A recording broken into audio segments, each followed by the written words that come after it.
We are live. We are here. But you know what's not here?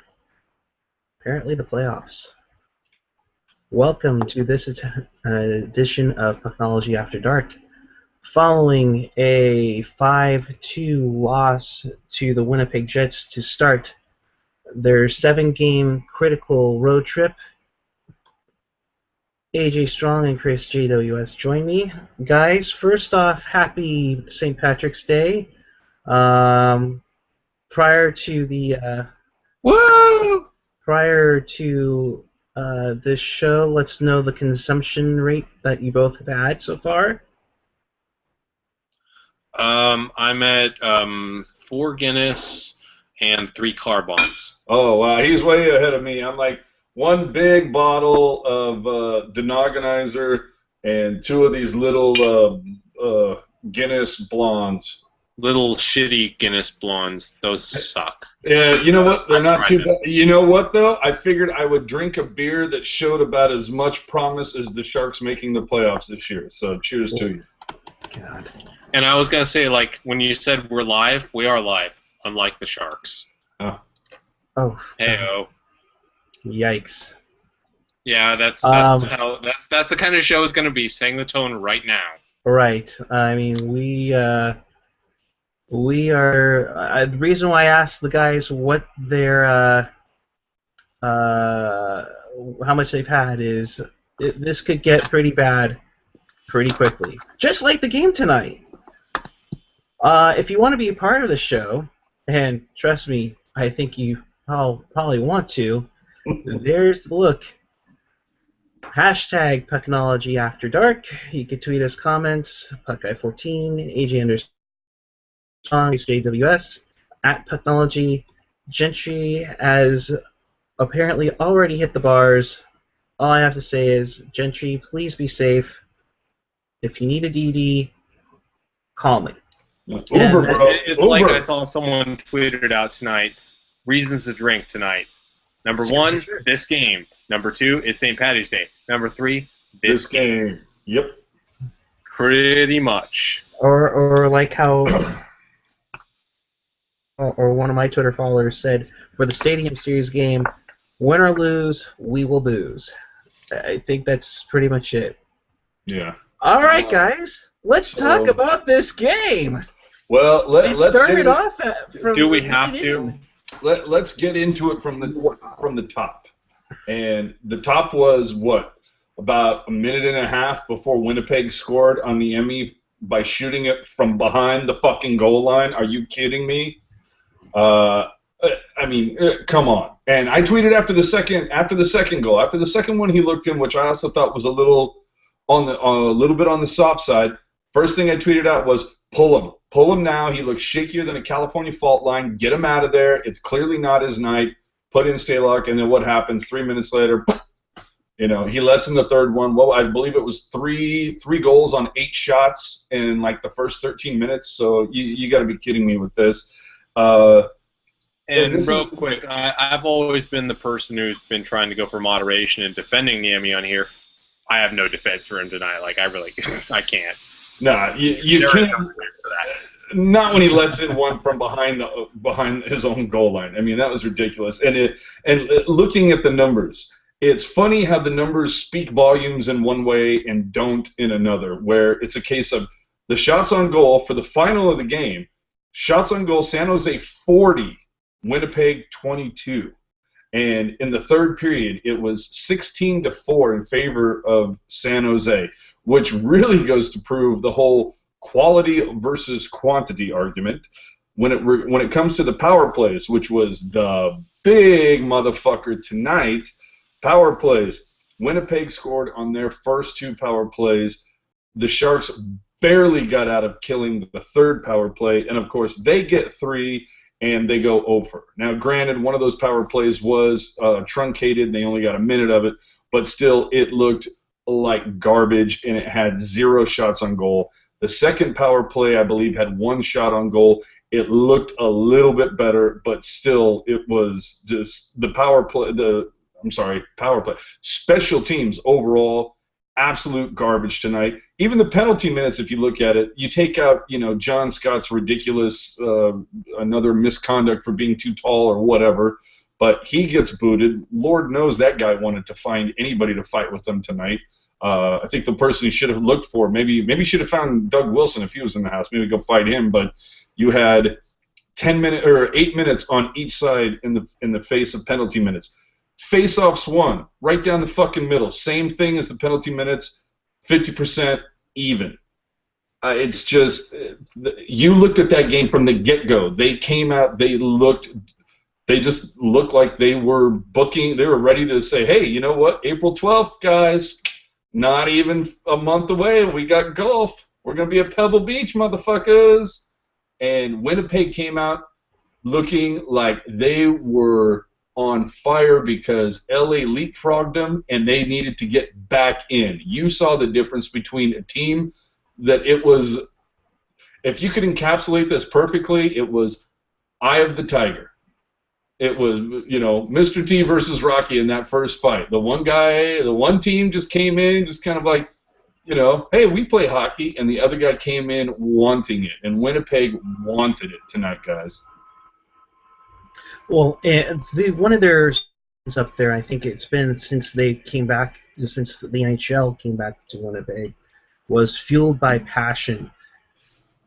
They hell a lot of passion tonight. A minute in, they said, "Want this game? We're going to go out and grab it." That's the dogs back here showed more passion tonight than our boy and Teal did.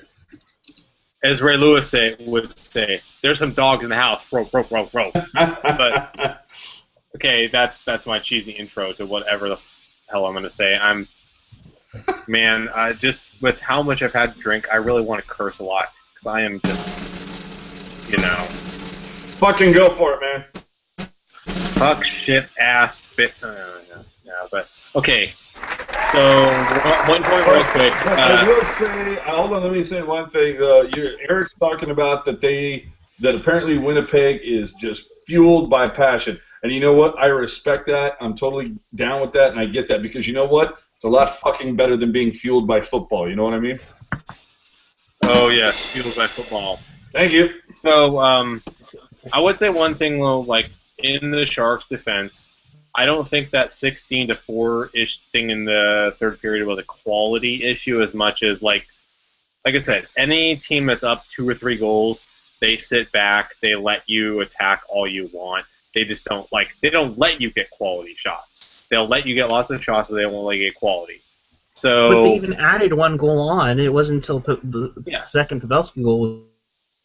Oh yeah, no, it'll happen, but generally, it's been proven that any team that's up by 2 or more, they're going to sit back, they're going to let you take a lot of shots, and they're going to counterpunch, which is normal. But with that said, I think the forwards were mediocre tonight. They weren't their effort did not go one way or the other for me. They weren't great, they weren't terrible, they were so-so. The defensive, well, I wouldn't call it effort. The defensive pairings were complete shit, particularly St. Patrick's Day edition of Higher Fire 2015, Burns and Hannon. What a fucking shit show. See, there you go. I got my curse words in. All right. That was but you can't an utter shit show. But you can't. No, I'm not going to blame them for that first goal. That was largely Miami. Burns got slew-footed on that, and of course, no call. Marlowe gets tripped on the half boards in the second period, no call. Nieto gets tripped in the first period. Now, this is another case of creative officiating for me. I'm not going to say that was the reason why they lost. There's a argument to be made that the first goal. Still, there's an argument to be made that shot should have never gotten off because Burns got slew-footed, but there's no excuse for Niemi letting in a puck that comes in behind the goal line. Yeah, no, I agree, but just overall, we've seen this pattern time and again.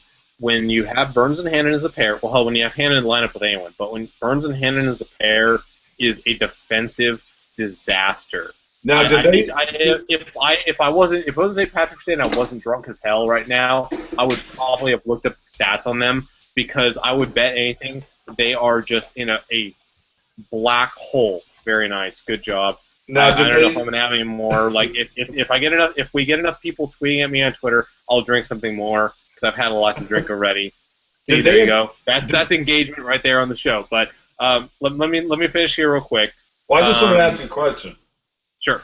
Did they announce why Hannon was in and Mueller was out? It wasn't specifically because he fucked up last game, right? They did not specifically say why, but it was implied that was probably the reason why. And it's like, well, shit. If he gets pulled for tripping himself, and okay, granted, that proves he needs to work on his skating, no doubt. But do you? I tweeted this before the game, and it got retweeted a bunch and favorited a bunch. Do you like punish a single mistake like that by putting in one giant mistake of a hockey player in Scott Hannon? Just terrible. And especially with Brent Burns. Like, Brent Burns is a disaster defensively. There's no two ways about it. He's amazingly dynamic offensively and in the neutral zone. He does all kinds of good things. But defensively, he's a train wreck. He is terrible. And you put with Scott Hannon, who for some reason thinks he can pinch at the most inopportune times. Like, hey, Burns is freelancing. He's deep. We have 4 guys deep. I'm going to go ahead and pinch on the boards. Moron. Like, God. Yeah. Many curse words. I'm trying to go overboard here because of all the alcohol, but Yeah, just get it out, man. just damn, dude. Mueller should have been in there. Hannon should never see the light of day anymore. Irwin has been playing his best hockey. He should stay in the lineup. Hannon needs to never see the ice again on this team.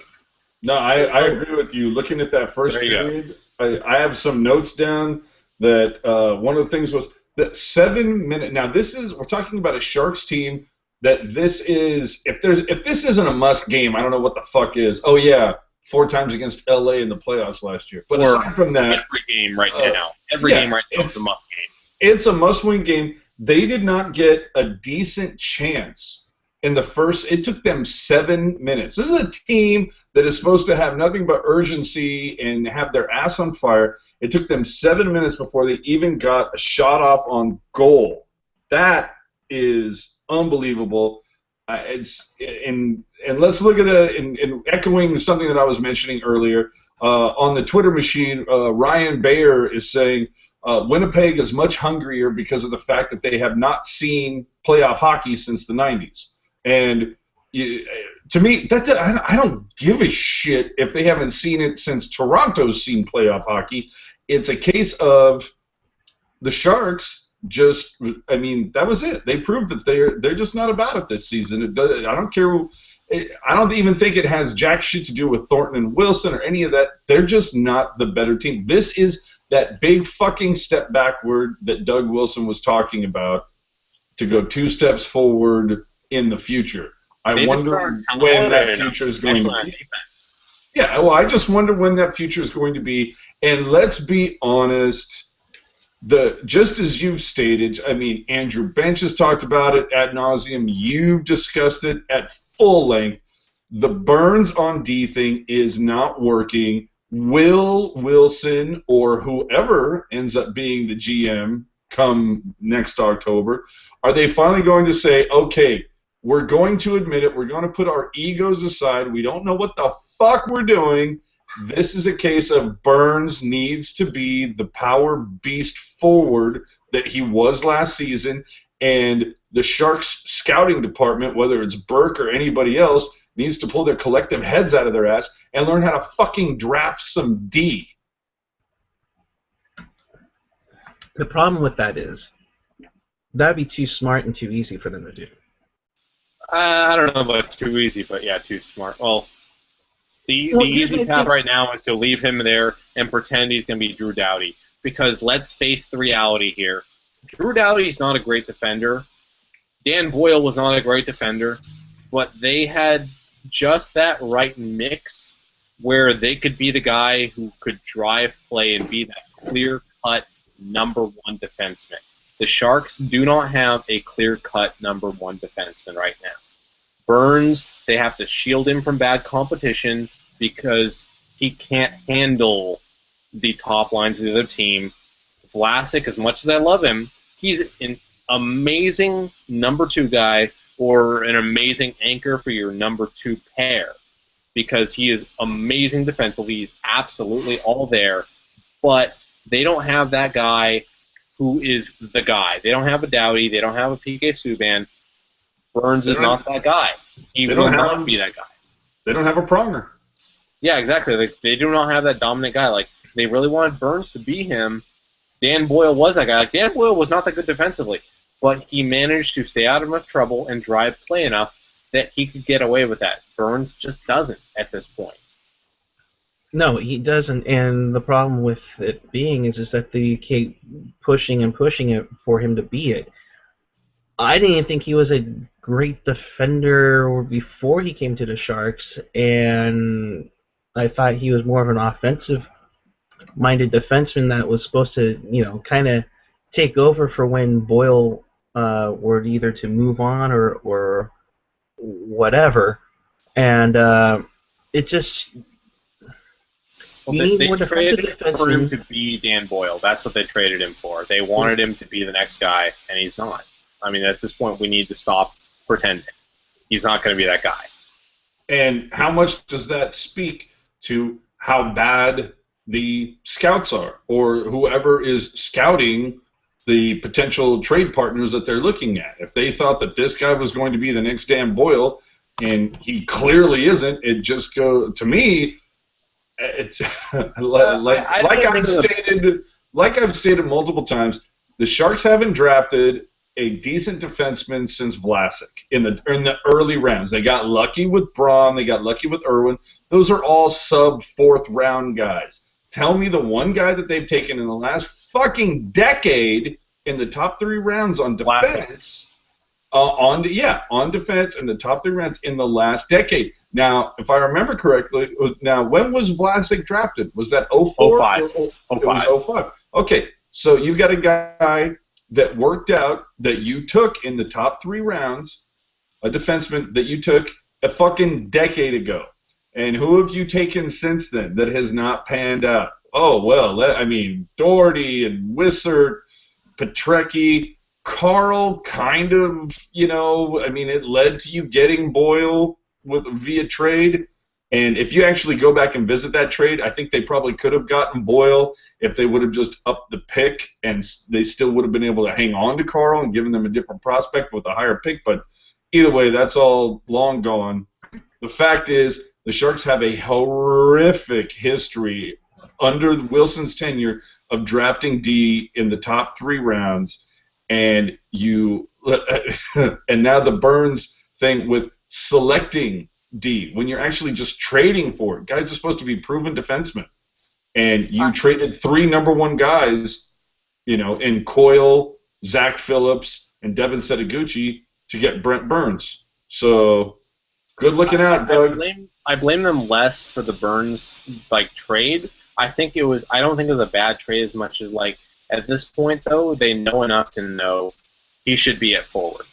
At the time, I thought he was an intriguing prospect to maybe be the next Dan Boyle. I was like, he could be. He's got the right talents, but after watching him play enough, you can see he's not that guy. He's not going to ever be that guy because they've given him the responsibilities, let him have a chance at it, and he's just. Dan Boyle was a mediocre bad defender. Brent Burns is a disaster as a defender. He is comically bad in his defensive zone. Even on routine plays, he makes big mistakes, big missteps. That's where I fault him. I don't fault them for trading for him. I fault them for continuing this, if you want to call it an experiment, or just being stubborn, saying no, we trade for him as defenseman. We have to keep him there. No, you really don't. Just admit it and move on. He's a great power forward. My point is, though, is on the development of the team. And we can go ad nauseum about how we haven't drafted a decent defenseman since Vlasic. and I think we've mentioned before, Ozolinsh is like the only Sharks drafted defenseman to make an All-Star game. You can throw in Vlasic to have on the Olympic team, but we're just going with the All-Star game of that conversation. Excuse me. Looking at the article, the Sharks acquired Boyle from Tampa Bay in a 4-player deal, trading Matt Carl and defenseman Ty Wiesert. They also picked up Lukowich, while giving up a 2009 first-round pick and a fourth-round choice in 2010. And we all know that Lukowich didn't do a whole hell of a lot when he was here either. Well, Luka was only here for 1 year, and then he was part of the unbalanced trade that sent Ehrhoff to get some 2 no-names that never made it to the Sharks. I don't even think they made it to training camp that year, that eventually ended up getting for Danny Heatley. The point being here is this. You throw in what we sent Buffalo for Brian Campbell, and you basically threw away Carl, Wiesert, Bernier, 2 first-round picks, and a fourth-round pick to get Dan Boyle and Brad Lukowich. Yeah, just about. I mean, yeah, but when a couple of those picks, or a couple of, Steve Vernier, not that big of a loss, especially when you're getting back defensemen.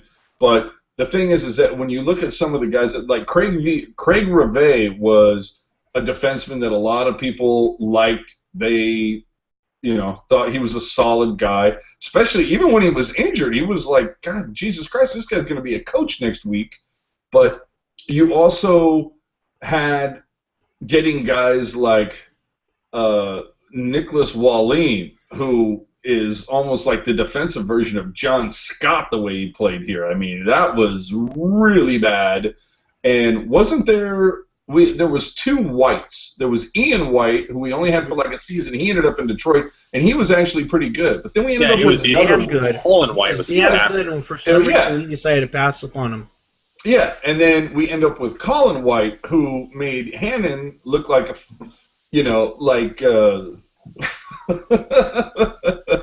Lidstrom. I mean, Jesus Christ. So I don't understand why the Sharks have such a problem just making the defense work, just getting, whether it's through draft or through scouting, players on other teams to make deals for. How the fuck are you this bad at that? The GM of the Sharks is a former fucking defenseman. How are you this bad? But that's the point, though, AJ. Let's put aside just the defenseman for a moment. Just drafting has been bad. I mean, right now, can you tell me that anybody outside Tomas Hertl on the roster was supposed to be somebody promising? I mean, Chris Tierney, but I mean, you have to do your drafting later in the rounds, anyways. Like, top prospects are hit and miss. You do.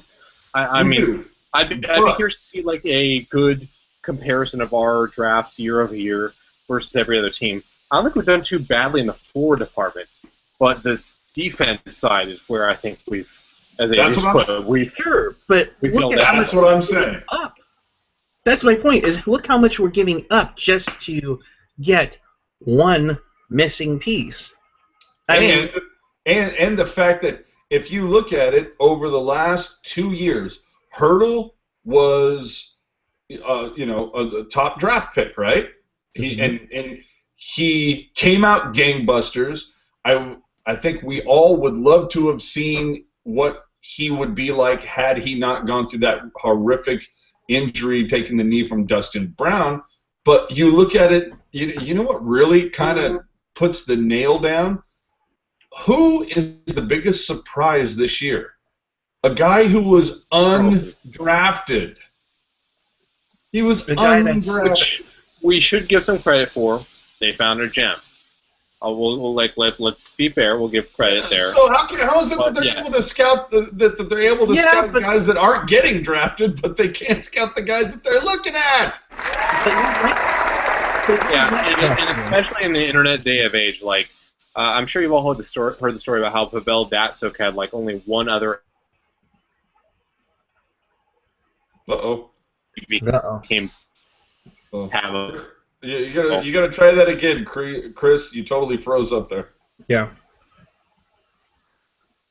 Okay, like we've all heard the story about only one even scouted him, right? Right.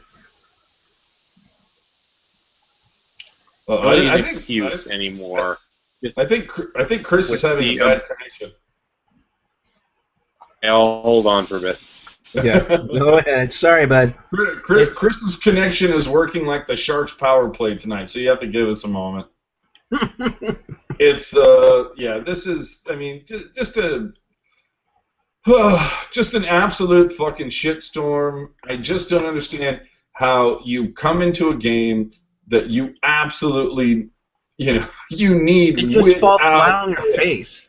Yeah, and exactly. You fell flat on. It took you 7 fucking minutes to get a goddamn shot up, and you look at that. The possession in the first period, Winnipeg was out for blood. And it felt like Winnipeg had possession of that puck about 14 to 15 minutes of the first period. I mean, it was constantly going back into the Sharks' D zone. It was just ridiculous, and to me, honestly, in those first 90 seconds, they look so bad, and then Niemi lets in that ridiculous goal from behind the net. Right then, I should have known. Honestly, I should have just turned around and pulled one of these. I already knew right then and there that you were in trouble. Yeah, that's what I'm saying. And so did I. It was like, ain't none of my business, though, right? At that point, I should have just grabbed the remote and went, okay, so what else is on? Because it was that bad. And the thing that does make me cackle a little bit is the fact that Randy Hahn comes on right when Stalock gets pulled, only lasted about 13 minutes. Or I'm sorry, not Stalock. Niemi gets pulled for Stalock. And Randy Hahn comes on the air and goes, Nemo's getting pulled, and here comes Alex Stalock. Checking the stats on Alex Stalock. Let's take a look here. Oh, Winnipeg has never scored a goal on him in any of their starts. So, yeah, let's fucking start Nemo. Good looking out. I'm not going to question their decision to start Nemo. He's been pretty hot, and honestly, he is the number one goaltender right now. But he's never sustained that heat. There's been so many times. Stalock has? Stalock's never been given the chance. Okay, I'm just saying, I don't not blame them one bit for starting Niemi outside of a back-to-back going forward. If he's your number one goaltender, which he is, you start him as often as possible. When you're down to the wire, that's what you do. I don't think there's anything wrong with that decision making. That makes perfect sense. So if Niemi's so star-spangled awesome, how come the Sharks haven't signed him? No, I'm not saying that's. I'm not saying he's star-spangled awesome. I'm saying when you are in a position where you have to win literally damn near every game, you're going to go with your number one guy as often as you possibly can. That's just reality. But you have to. There are some biases at work there. There are some kind of preconceived notions, but that's what teams do. That's just reality.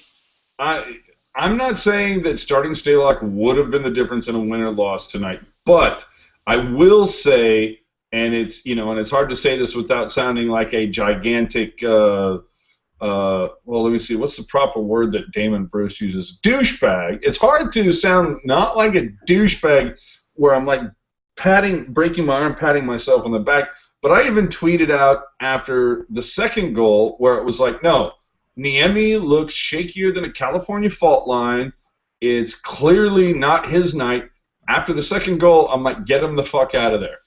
And I agree with you, actually. 2.5 minutes later, boom, the third one goes in. But my whole thing is, how is it that we're able to see that? How does Todd McClellan not know, or any other person, just after the second go, you know what? I don't think Nemo has it tonight. He's had it in the last couple of games where he was on fire in a couple of those, but he clearly doesn't have it tonight. Get him the fuck out of there. Get Stalock in there. If not, let's see if the fucking goalie coach from Florida can fly on up really quick, and we'll get him in there. But Nemo doesn't have it tonight. Yeah, Perfect. I agree with you to some extent. Like after the second goal, I was like, I didn't tweet it out, but I was like, you probably should pull him because he just didn't seem to have it. But again, like I said, it is kind of there is a certain line of thinking that coaches predictably use. They go with their number one guy, and usually it's pretty rare they'll pull a goalie before he lets in at least 3. Like unless he lets in 2 in like the first 5 minutes, they're going to get enough leash to get 3. But and I don't necessarily defend that line of thinking, but that is what we know the way NHL coaches tend to think. As far as possession goes, oddly enough, the Sharks technically, by the numbers, did not get that badly outpossessed. I think it's a case, though, where the numbers probably didn't capture that correctly early on. But the Jets, clearly, they had way more going on from the defense core on forward, especially. I mean, I don't think goaltending was a difference. I think ultimately the teams in front of the goaltenders dictated the game. And that's not to absolve Niemi, but that's just more to say the teams in front needed to play a lot better than they did. I wouldn't put this on Niemi for the most part. We are getting we do have to break into this for breaking news. We did just get a tweet. Inquiring minds want to know what the fuck Eric is eating right now. So we are getting that on Twitter. So we need to find that out. So Eric, what the fuck are you eating right now? Just to properly quote this. Because the team is just falling apart and everything. But if it's not corned beef and cabbage, you're an asshole. I'm just saying. I must be an asshole then. I'm having what's left Of lasagna. it's bolognese gnocchi with some cheese on it.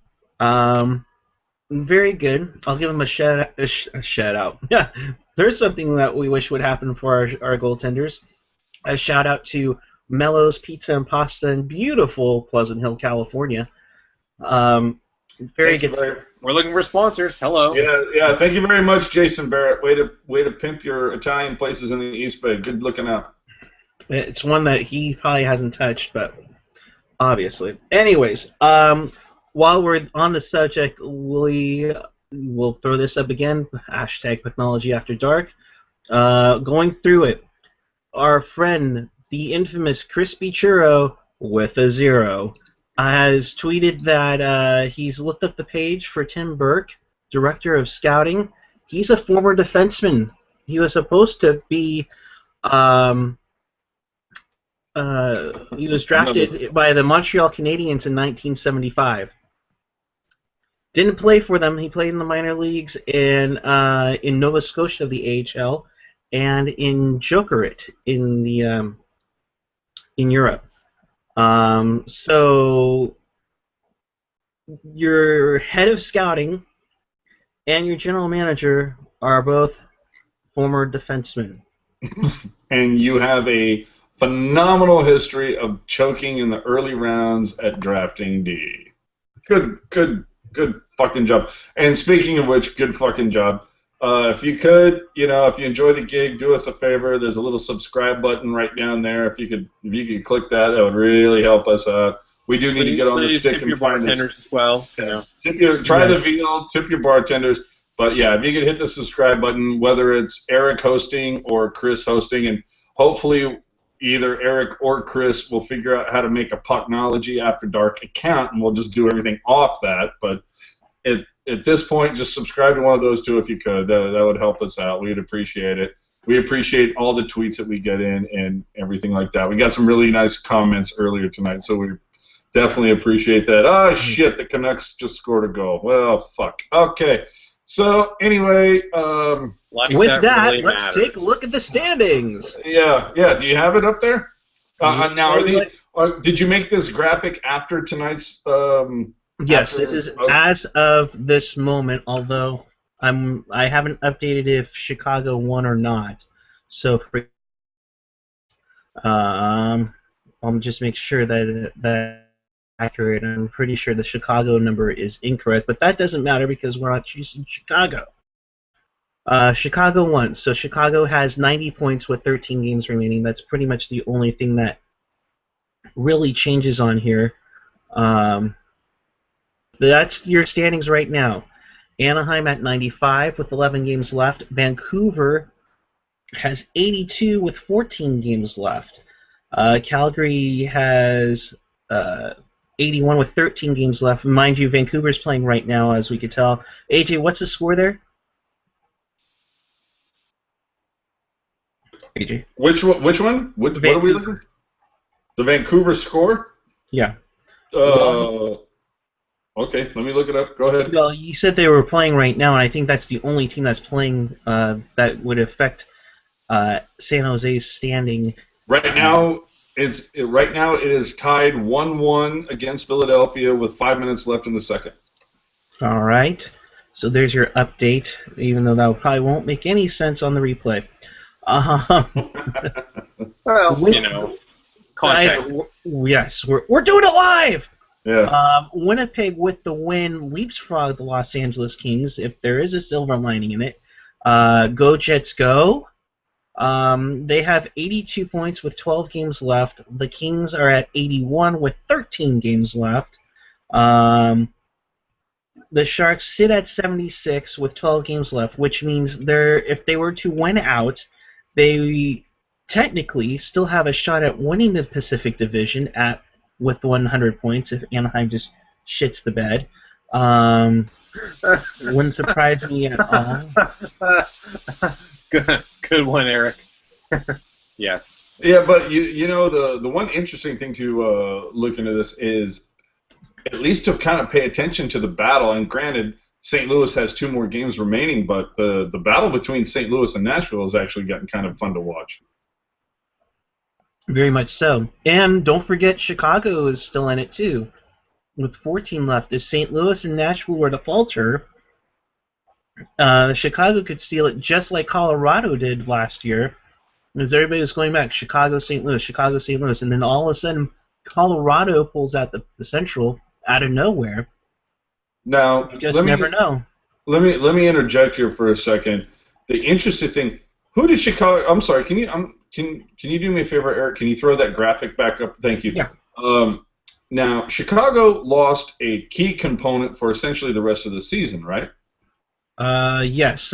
Patrick King should be out, or will be out. I think they've been saying until maybe the Western Conference Final if the Blackhawks make it. Exactly. But if you look at this, the Central Division has acquired so many points that it almost is fait accompli that those are going to be the top 3. Now, the bigger issue for me, though, unbelievably so, the Pacific Division, you look at that graphic, Anaheim, number 1 with 95, Vancouver with 82, Calgary with 81, and now, granted, Los Angeles, of course, is nipping at Calgary's heels, but are you guys at all surprised at the fact, I don't even know, now I haven't looked at the record recently, like over the last 5 to 10 games, but the fact that Vancouver lost one of the best goalies in the, hold on. Ryan Miller! Yeah, they lost. I'm sorry, I had to read something for a second. But yeah, and thank you, Chris. Leave that graphic up, please. Vancouver loses arguably one of the best goaltenders in the league, and now, granted, they're still not doing that great. They've lost some games here and there, and they've lost some games that they should not have lost. Eddie Lack clearly does not appear to be the guy that they'd hoped he was. And then Calgary loses Mark Giordano, I mean, a guy who was being talked about for the Norris, a captain of the Flames, and they've still been able to chug along. It almost makes you wonder, like, Jesus fuck, man, maybe, like, the Sharks need to lose somebody, like, I mean, I guess Rafi Raffy's injury isn't enough, so it's like it has to be a current guy. Can't John Scott get like a season-ending injury that the Sharks all kind of rally around? Wouldn't that be cool? But you look at it, they've had these injuries. Damn near irrelevant, though. Well, that's true, but you have these injuries to key components of teams that are in the top three, and it really hasn't done much for them. It really hasn't stopped their progress towards the playoffs. And you would have thought that this would have been the time that maybe that the Sharks say, okay, they smell blood in the water, time to start to go on a 6 or 7 game tear and try to pick it up. And instead, what have they done? They do like tonight, where they come out and it takes them 7 minutes to get a fucking shot off, and pretty much the play is held in their zone the entire night. It was a fucking joke. The only thing that you can take out of this, honestly, is at least Toronto's next, and they were officially eliminated tonight, so it almost makes Toronto a dangerous team because they literally have nothing to play for. Yeah, I would say it makes them dangerous in the sense of like they have nothing to play for, therefore they're going to lose and we mess up the draft pick. Because let's be real, the playoffs were a 6% chance now, just in terms of probability. It's not happening. It's that high? It's 6%. I'm surprised. Honestly, I'm surprised it's that high. Well, there's still an outside chance, but still, I was gonna say I've been saying this for months now. To me, this team is not lacking in talent. This is not that much different from last year's team in terms of talent. To me, the big thing comes back is the organization's lack of leadership overall. I'm not even just talking on the ice. Off the ice. This whole maybe we're rebuilding, maybe we're not. We're caught in no man's land here between a rebuild and we're going to try to contend. This whole, if you're going to rebuild, then rebuild and, go all out on it. This whole hybrid shit does not work. Stop with this bullshit. Just rebuild if you're going to do it. If not, say we're contending and actually mean it. And then the other thing is the blue line has been suspect for years, but now it's just plain pathetic when you take, Boyle at full health, even in his late 30s, was a hell of a lot better than what we had. I think that injury that's the beginning of the end of his career. Unfortunately, that was very sad. But, yeah, this organization, I think, has done a terrible job leading from the get-go. From the moment they were eliminated last year, this organization has done nothing to do it. And also, look at the whole leadership thing as the captain and assistant. This whole bullshit drama, completely unnecessary storyline, so to speak, they've created about who's got the A, who's got the C. Fucking name a captain. Leave Thornton's captain. I don't give a shit. Name John Scott the captain for all I care. Just name a fucking captain. Just for crying out loud. Do you need any more distractions than you already have? What a segue for that. I'm you off, AJ, because I wanted to touch on this tonight. At MTS Center Chance, this person, their Twitter, or it's a Twitter handle, and they had said that they were going to do something in regards to what happened with Jumbo and Doug Wilson. And sure enough, not even 2 minutes after they tweeted what they're going to have chanted, you start hearing the 15,000 plus at MTS Center. Yep. A team that never won a playoff game, a franchise that has never won a playoff game. This is going back to Atlanta when they won the division title out of nowhere. And you started hearing the chant, "Who's your captain? Who's your captain?" Okay. Hey, it's a valid question. Yep. It's a very valid question, is. But it's another slap into the face of the franchise and its fans. Think that going with 129 losses, first 2 years of your existence was bad. to having the team completely apart in 95-96 to the point where you go a full and a half into the season where you don't win a game, you trade off Sandis Oslunch, Igor Larionov, among other things, a team that had who's the only team in North American history to blow two 3-0 series, one of which you lost Game 7 to and became the fourth North team to have the reverse sweep. Too soon. At the point where how much more do you want to just add on to the hockey world to just jump all over you on? Isn't it enough already that we're still hanging on Jamie Baker's game-winning goal in Game 7 against Detroit 21 years ago in the first round as the biggest moment in franchise history?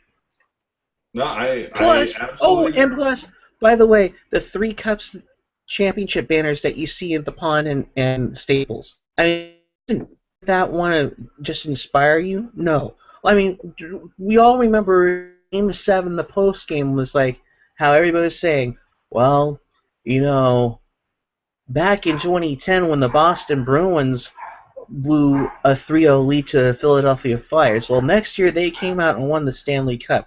Yeah, that team was hungry, they were passionate, and they were inspired to do it. What the hell is this management? We signed John Scott. Go with the Scott. pseudo rebuild.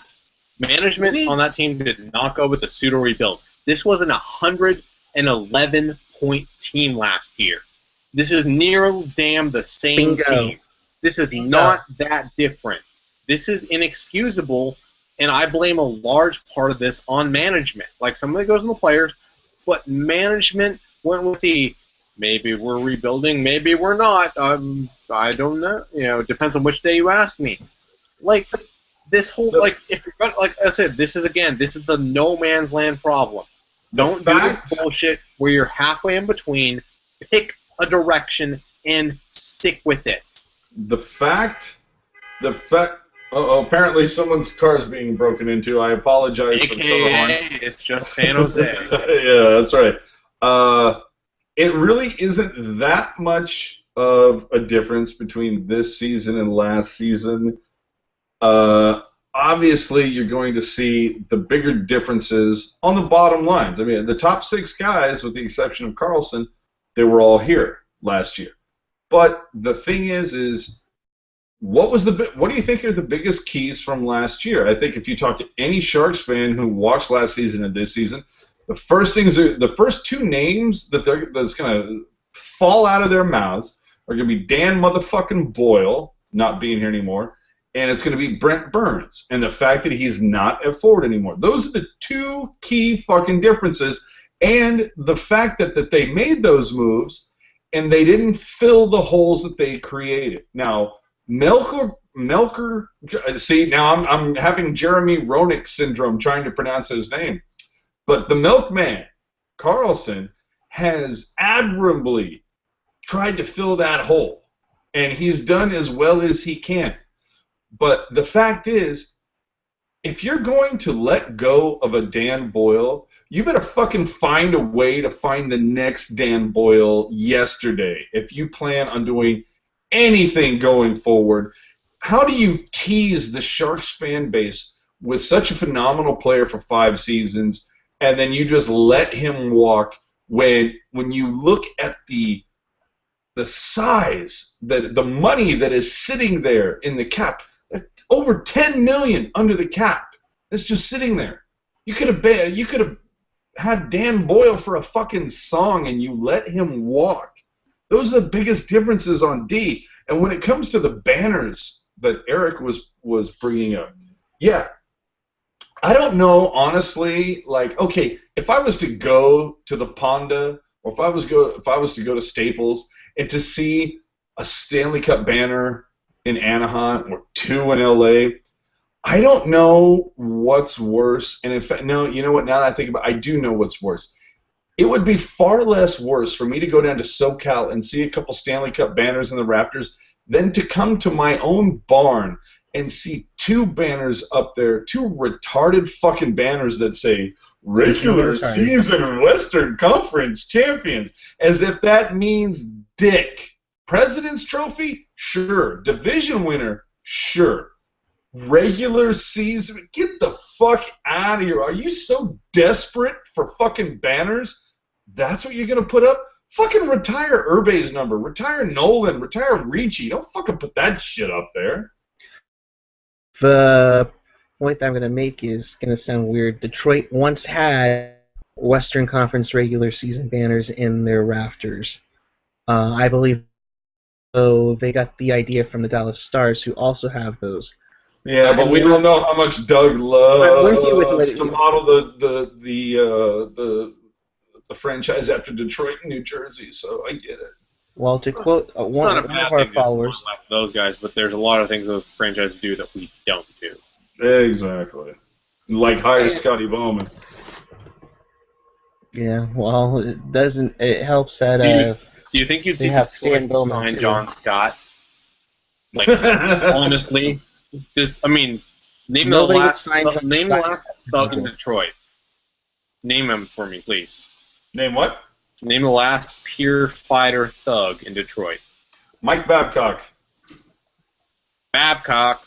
Sorry, that's just a thing in my house whenever we're watching Sharks games. Like whenever he appears, hey, Babcock, because he's fun to say that. But seriously though, like good teams don't need useless ass fighters on their fourth line.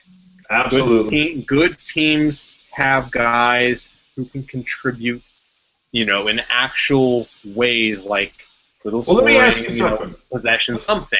Let me ask you something. Who was the Sharks' thumper or banger or whatever you're going to call? Who was the Sharks' John Scott last season? There wasn't one. Exactly. Why did you fucking bring one? Brown, what are you talking about? Oh, Mike, dude! In order to fight, you have to be on the fucking ice.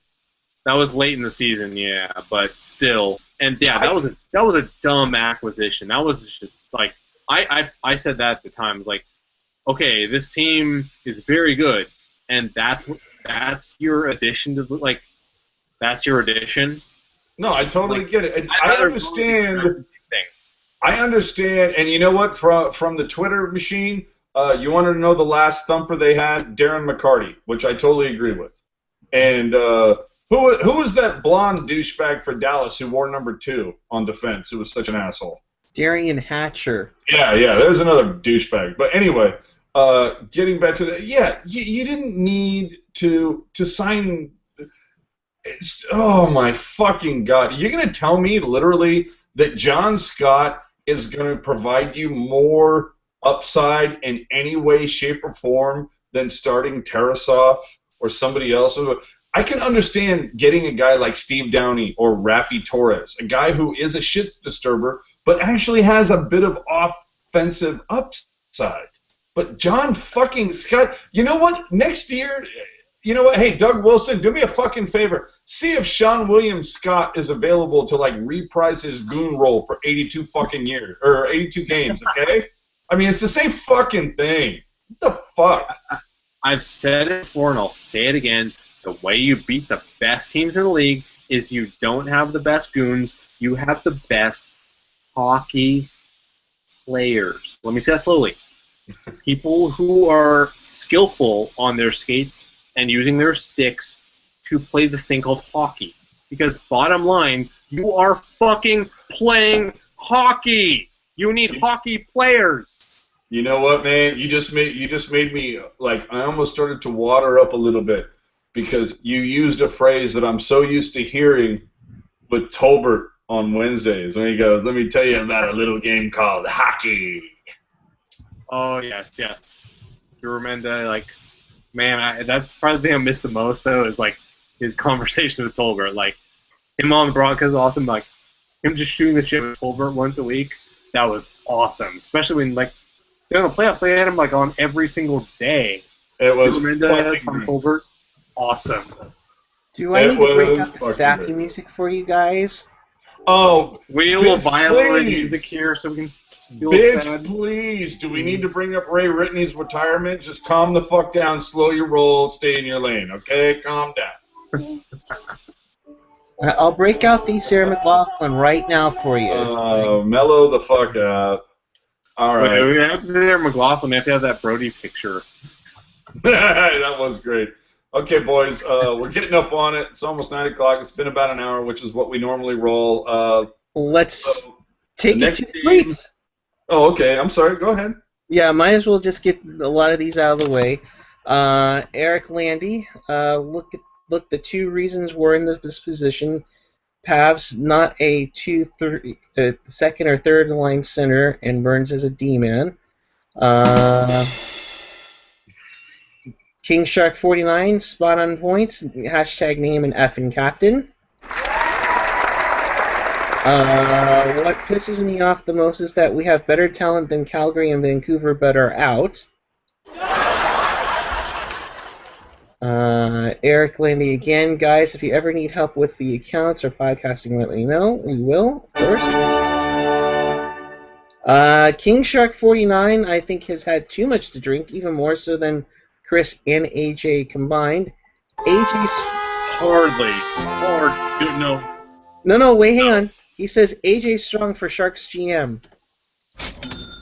Okay, there you go. He also goes, I'm standing and applauding your comments on DW as a former defenseman. Sharks organizational, I gotta say it better. Organizational philosophy must change starting at the top. Until this happens, the franchise is dead in water. I mean, those were from the hashtag. From here, from my personal Twitter, Detroit drafts and develops D. Nick Lidstrom in the lower rounds. Sharks don't. That's a very good point. Detroit has always developed their team well. You know who doesn't develop their team well? Roy Sommer. And I'm just gonna say, like how my bosses say at work, what your department looks, or in this case, the team looks, is a reflection on you. And personally, you don't have any guys that are going to be standing out right now that says, "Oh my God, you're showing me promise in everything."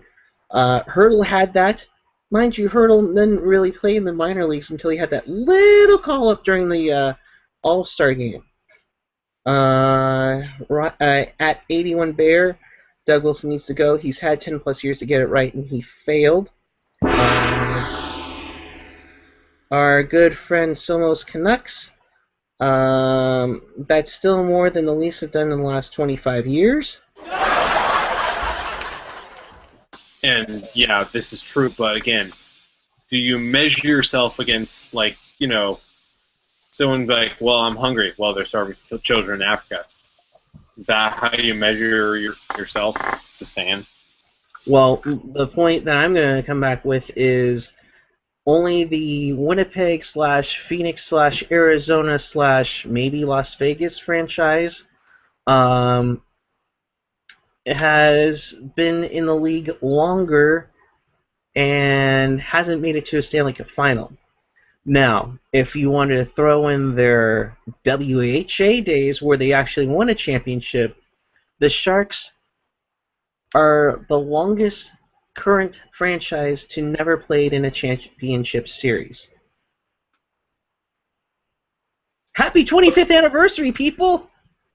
I'm sorry, I would have been a little more on that, but I was actually tweeting out something that was phenomenal. But happy 20th anniversary! Hold on, let me just pop on to one of the other tweets that I'm seeing, and we'll get back to your tweets. Wisniewski, the Puck Daddy, has now and I've just retweeted it, so if you follow me, you can see it. Or yeah, okay, whatever. Puck Daddy. He now it's different from Puck Guy. It's Puck Daddy. But Puck Daddy just tweeted out a video. Winnipeg Jets fans mock Sharks with "Who's your captain?" chant. So, you know what? Considering that the other option that they probably had was "Shut up, Doug! Shut up, Doug!" You know what? Doug Wilson's probably going to take that chant and run with it.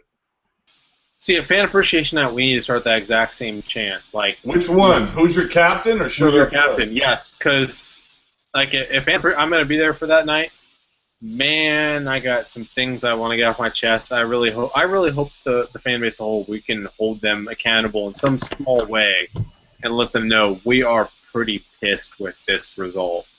Because this is not, in talent-wise, this is not a non-playoff team talent-wise. Two things. Gross mismanagement has done this. But this is the step backward. Okay, so what? Yes. Next year is going to be the 2 steps forward? Does that mean... I mean, here's one thing we'll see. Do they re-sign John Scott? Oh, God, Do they if re-sign do... Scott Hanna? Holy shit! You realize like if they re-sign John Scott and John Scott and Scott Hannon. Goddamn, that's a lot of fucking Scott bullshit. Like, okay, at this point we need to dump these fucking Scotts. But if they re-sign both of those, okay, literally every single Pucknology postgame we do next year, we'll have an extra 20 minutes on it, just of us angrily ranting about how much they suck between Mr. KG Veteran and Mr. Big John Scott, because, you know, being big makes you a good hockey player somehow. It doesn't. But I remember Theo Fleury being shorter than me and had a pretty damn good career, so just saying. Two things, since you guys brought up April 6th. I still have a bunch of tweet plans. When the hell did somebody bring up April 6th? I didn't even hear that. You guys mentioned, well, he's going to Fan Appreciation Night. He wants to get things off his chest. Oh, is that April 6th? yes, Oh, okay. yes. April Let's 6th. plug that before we wrap up here. Definitely. Let's applaud those fans. You get a Patrick Marleau bobblehead. We are going to have a tweet up, so you'll get a button. Not sold and sore. And I would like to officially announce my candidacy to be your captain for the San Jose Sharks. We don't need to do shout who's your captains captain. around these parts, son. We don't do captains. We do assistants because, you know, it adds to the dysfunction. It makes it that much better. I would say something about the A's, but I don't want to insult half our viewership.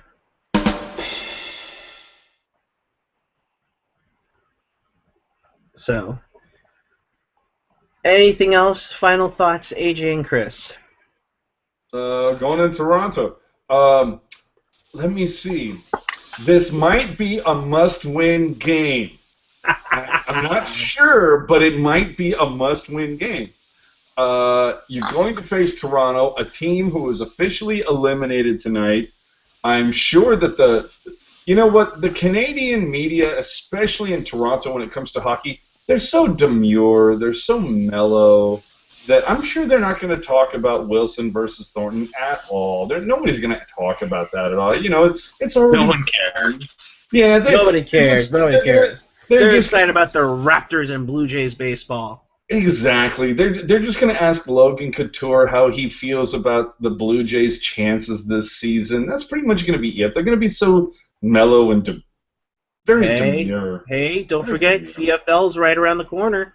That too, you know, it's all about Toronto FC. I mean, Toronto FC. I mean, and they're all looking know promising this year in the MLS. Yeah, we all know that the Canadian Football League, they're very upset right now that Philadelphia is looking at Tim Tebow because they want him. And it's just, you know, so I don't feel like the media is going to really talk to the Sharks as much. Getting back to reality, look, they've got 6 more games left. There is a back-to-back in there, so I'm assuming that we will see Stalock before the end of this road trip. You know, we talked about this whether it was the last podcast or the previous one, we discussed this where we said, when do we think that the Sharks will be mathematically eliminated? I said April 4th. I think Chris echoed mine, and I'm not sure what Eric's was. What was Don't yours, stop Eric? believing. What was your That's what I said. prediction? Is don't stop believing. Oh, so you kept it going. I think it goes down to the last game. Okay, How funny would it be that we would play spoiler to an LA team? I think many Giants fans can long remember 82 and 92 when the Dodgers were needing that last game to be a win in order to get into the playoffs, and the Giants just crushed their dreams and dashes. Wouldn't it be funny, in a roundabout way, that on April 11th the Sharks were to beat the Kings in LA? Mind you, oh, by the way, it's a nationally televised game on NBC. Not NBCSN, NBC. Where you could be eliminated, and all that you have left is to hope to eliminate not just the Stanley Cup champion, but your top rival. Oh, dare to dream. You're dreaming at this point. Yeah, dare to dream. But you know what? That would be quite funny if the Sharks were like mathematically eliminated a week before, but then they come in and LA just needs a win to sneak in, and the Sharks say, you know, that'd be kind of cool. But as I said, I believe both Chris and I agreed that April 4th would be the mathematical elimination. And I got to tell you, after watching these last two games, it could happen in Pittsburgh on this road trip, as far as I'm concerned. It's gotten to be if anybody ever wanted to encapsulate or have video of what the example of bipolar is in the sports world, it might be this season. The fact that you can drop 2 to Buffalo, 2 to Columbus, 2 to Florida, the teams that are literally holding up the bottom of the totem pole, but then you wallop LA, Anaheim, Chicago back to back to back, and then it's just this has to be the most dysfunctional Sharks team I've ever seen, and there's been a couple, and this one has to be at the top. Now let me ask you guys, because they keep debating it in the media, and you know what? Hey, if this is what it takes to get the fucking local media to talk about the Sharks, I'm all about it. The bizarre fact, it was actually tweeted out today that KNBR's Facebook page over the last 4 days had 3 or 4 Sharks posts. Of course, the FM station, they didn't have jack shit. They were too busy doing this to the Warriors and the 49ers. But the KNBR had some posts. So if this is what it takes to pay attention to the Sharks, and I think we've talked about this before, I'm going to give you 3 names. Not Hasselplattner. Doug Wilson, Todd McClellan, Joe Thornton. Are all 3 of those names wearing teal next October? Eric. I would say one of them isn't. What, you're going with one? You're not going to say which one. You're just going to say one. No, I Okay. It's tough to tell because Plattner's not going anywhere. Hasso would have to. That's my bad. He's fired. So. Yeah. So okay. Yeah. The names are Wilson, McClellan, and Thornton. Which is Hasso getting rid of anybody, or all 3, or 2 of 3? Chris, what do you say? I think in the end, only one is gone, if any. I think at least 2 should be gone. Honestly, at this point, I think McClellan's still a good coach. Although I think he's archaic in some of his ideas about enforcers and that bullshit. But we need a fresh start. It's time to move on. If I had my way, it would be McClellan and Wilson that are gone, and Thornton would still be here, because Thornton is still a fucking awesome player who needs a lot more respect than he's gotten from this stupid fucking franchise. and I still Well, love them, but they are a bunch of dumb fucks at times. okay. And probably Thornton's the most likely one to stay because he has a no movement clause. Well, that is true, but that essentially puts the onus upon him on whether he wants to stay or go. Right. After what has happened with this season, though, I have this weird feeling that Thornton will stay because he loves to live here. To play here, but he loves to live here. Marlowe is actually the one that I'm concerned about. He's the one that I think maybe jettisoned in the offseason. But getting back to the original question of Wilson, McClellan, or Thornton, I'm going to go out on a huge limb and say none of them are gone. Because that would be so Sharks. Because That's not a huge limit at all, because that is so Sharks. that's so Sharks. Thornton, 2 years remaining. McClellan going to be on his last year, his lame duck year.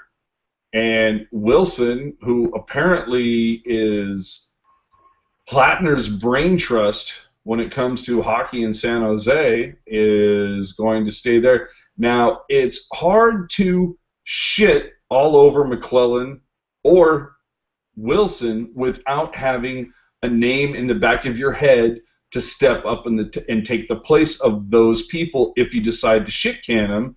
Do either of you, and I'll put it to you, Chris, first, do either of you have the name that would replace Wilson or McClellan in the offseason? Name, no, but my philosophy when it comes to sports has always not been to go for the big names. My philosophy has always been look for the up-and-comers. McClellan is a great example. You look at the most successful organizations in your given sport in that position, like see, who is the next big up-and-comer? It may not be a name that many people know, like outside of people who really know the biz, they don't know it, but you look for those names. That's what I believe in. Like, if you're going to fire someone, unless there's just an incredible name out in the market, you go and find that next, one of those next up-and-comers. I think McClellan has been a great example of that. He was a guy that, I had heard his name, but at the time I probably paid even more attention than I do now. I paid a lot of attention, but I'd heard his name, and that's what I mean. Like, you need guys like that, guys that are kind of right there, but they aren't quite there yet. That's the guys you need to look for.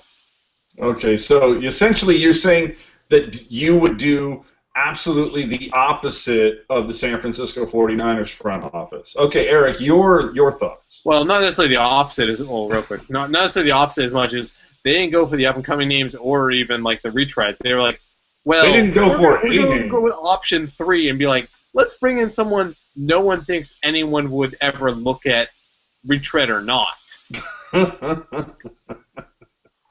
Well, they brought in Tom Sula, which was already York's personal choice, even once they fired Singletary before they got Harbaugh. I think if Harbaugh hadn't gone to San Francisco, Tom Sula would have been the head coach.